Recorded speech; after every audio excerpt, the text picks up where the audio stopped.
13 दिसंबर 2001।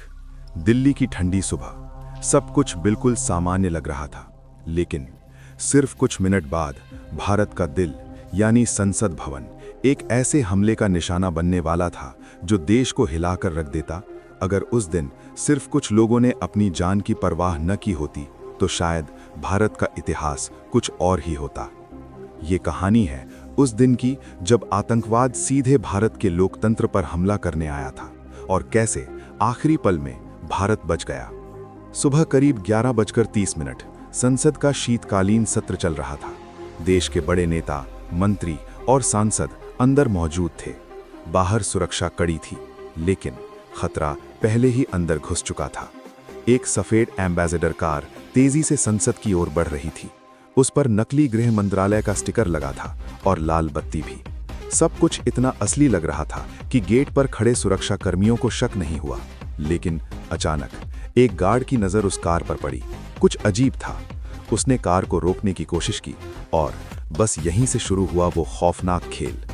Car अचानक रुकती है और उसमें से निकलते हैं 5 भारी हथियारों से लैस आतंकवादी। AK-47, ग्रेनेड और आत्मघाती जैकेट। उनका मकसद साफ था, संसद के अंदर घुसकर जितना ज्यादा नुकसान हो सके करना।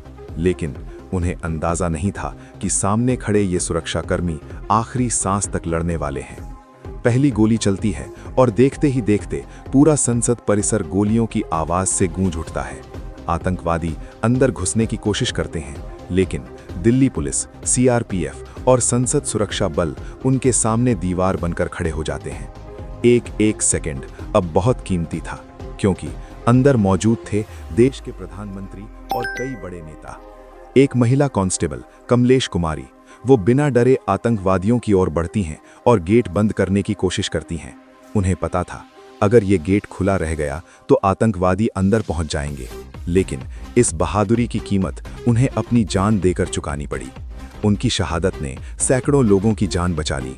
गोलियां लगातार चल रही थीं, धुआं, चीखें और अफरा तफरी, लेकिन सुरक्षा बलों ने हार नहीं मानी।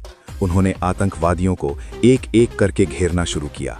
करीब 30 मिनट तक ये मुठभेड़ चलती रही और आखिरकार सभी 5 आतंकवादी मार गिराए गए। लेकिन ये जीत आसान नहीं थी। भारत ने उस दिन अपने 9 बहादुर जवान खो दिए। दिल्ली पुलिस, CRPF और संसद सुरक्षा के वीर, उन्होंने अपनी जान देकर देश को बचा लिया। सबसे बड़ी बात, आतंकवादी संसद के मुख्य भवन में घुसने में नाकाम रहे। अगर वो अंदर पहुंच जाते तो नुकसान का अंदाजा लगाना भी मुश्किल था। देश के कई बड़े नेता उस समय अंदर मौजूद थे। एक बड़ा राजनीतिक संकट या उससे भी भयानक स्थिति बन सकती थी। इस हमले के पीछे आतंकी संगठन जैसे जैश-ए-मोहम्मद और लश्कर-ए-तैयबा का हाथ बताया गया। इसके बाद भारत और पाकिस्तान के बीच तनाव चरम पर पहुंच गया। दोनों देशों की सेनाएं सीमा पर आमने सामने आ गईं। हालात युद्ध जैसे हो गए थे। इस हमले ने भारत की सुरक्षा व्यवस्था को पूरी तरह बदल दिया।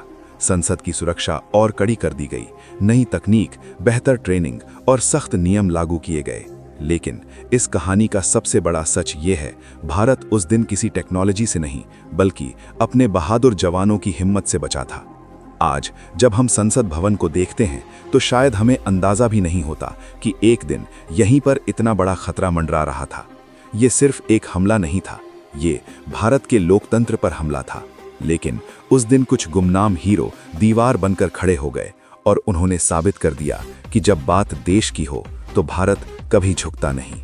ये कहानी हमें याद दिलाती है कि आज हम सुरक्षित हैं, क्योंकि किसी ने कभी अपनी जान दी थी।